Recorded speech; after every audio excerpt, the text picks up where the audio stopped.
This past weekend, I got to watch 10 Cloverfield Lane. I was a fan of the original, but I've never rewatched it. When they said that they were making a sequel or follow-up, whatever this is, I was intrigued, and now I finally got to watch it. What did I think?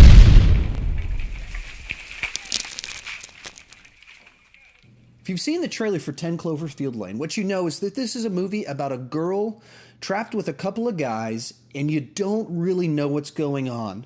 You don't know if the world's ending. You don't know if she's with a crazy guy. You don't know who's the good guy, who's the bad guy, what's going on. And that's really what drives this whole movie, is this strong tension of not knowing what's going on, who's good, who's bad. That's what this movie's all about. It's a very simple, straightforward plot. It's only got like 3 characters in it, really. And it's all about great acting and great tension building. Just this, every scene you're just sitting there like, ooh, just gripping your seat. Is she going to be able to grab the keys? Is this guy crazy? Is he about to freak out? They're just playing like a board game. And you're watching it like, oh man, this is so uncomfortable.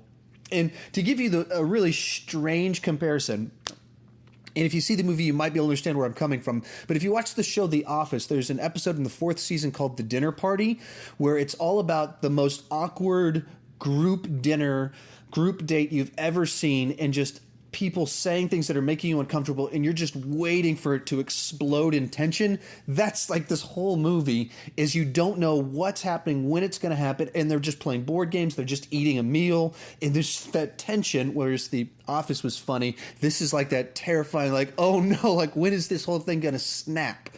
And also, be careful not to hear too many or read too many spoilers about what's going on, because that's kind of what the whole movie's building towards. Is this guy crazy? How crazy is he? We know he's off, but what does that mean exactly? And so I went in, I knew a little bit about where the third act goes, and it's a little bit of a divisive film in that regard, where some people loved the first 2/3, and then you get to the last third, and they're like, I don't know if I liked where this went. I think it fit with the world that they're creating, with the plot lines where they're going. I thought it fit and was an interesting twist. So I really enjoyed it. The tension was great.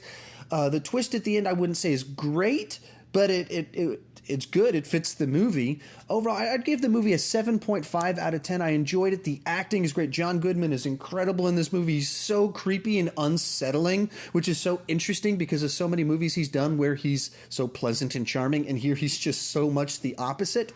But if I'm being honest, I don't know that I'll watch this movie too many more times.